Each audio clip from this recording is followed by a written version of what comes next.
As you can see, we're on the realistic TRC1001 hand portable, which would be even better if the channel illumination switch was working. Don't say we've got to go back inside and sort that out. It was working. Right, we're on 31. I'm using my own extension mic for convenience rather than picking it up. We're on 3.5 watts, which is the high power setting. See whether Mr. Chippie is out there. Tango 21, Mr. Chippie, over. You want to go ahead? Yep, I'm on the realistic and we're ready to go. There it is, and off we go. Roger.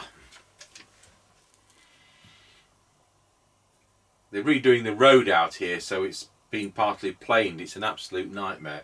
They're going to be doing it for 3 weeks.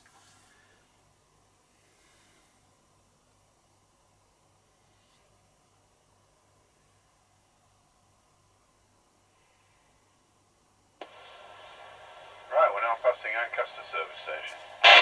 Oh, Roger, what was the barricade status? Cars in and out. Roger, okay.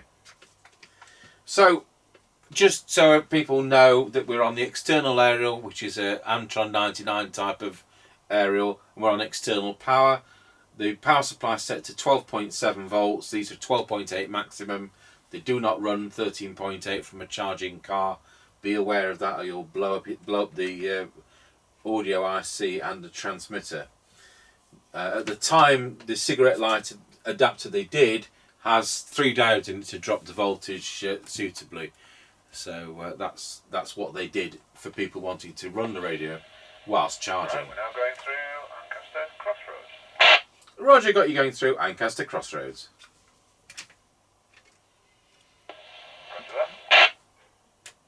On the top there you've got the RF meter, so when I key up it's relative power output, and in receive it's the battery meter. It is not an S meter, so don't think it is. As a handheld, you've got these range boost side panels which are connected to the chassis, and it really does give phenomenal range. We've had 14 miles out of one of these.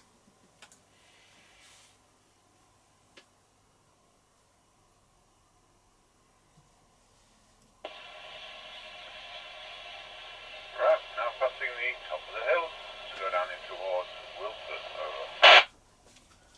Roger, got you at the top of the hill.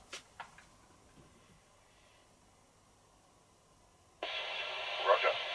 So next we've got Scratchy Corner, so we'll see how it works. And what did we come up with? We've got better than the manufacturer says. We've got 0.85 microvolts for 10 decibels cyanide, which equates to 0.9 volts and 5 microvolts for 12 decibels cyanide. So it does exceed the manufacturer's specification, which is nice. I've been painting that beam again, and this time it's the top coat, so it's black. It'll come off in the Tango Towers jacuzzi, I expect. Tango 21 Chippie. We're now going round Scratchy Corner, Wilford. Over. Roger, got you going round Scratchy Corner at Wilsford. I'm on a realistic TRC1001 handheld, and it's doing 3.5 watts, which is the full power. Over.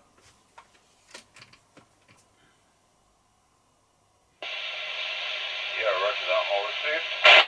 Excellent.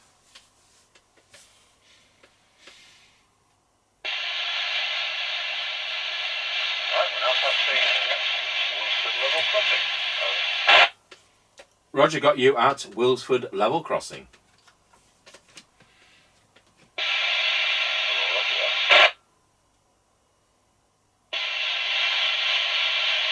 Right, we're now passing Kelby. Roger, got you at the Kelby turn.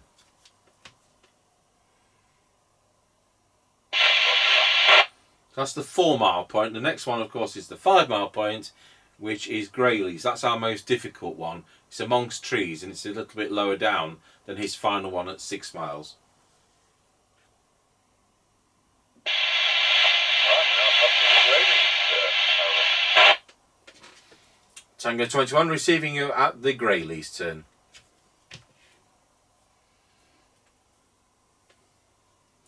Now that came through better than I was expecting.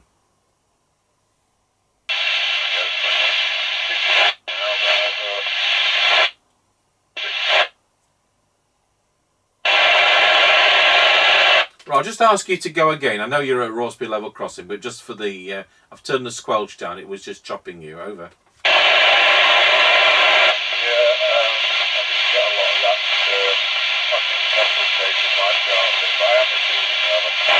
Roger, got you now passing the petrol station, having gone over the level crossing. That concludes the test, thank you.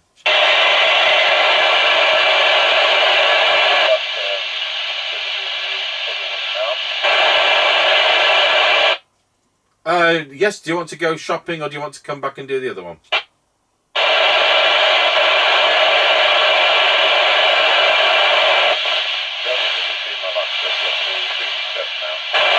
Roger, we'll do the other one. Okay, Roger.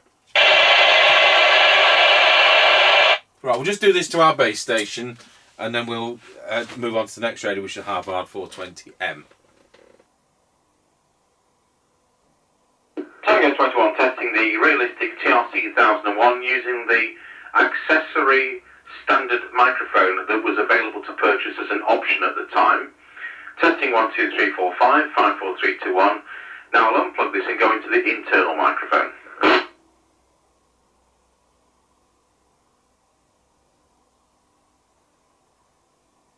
Tango 21 testing the realistic 1001 on its internal electrics microphone. Testing 1, 2, 3, 4, 5, 5, 4, 3, 2, 1.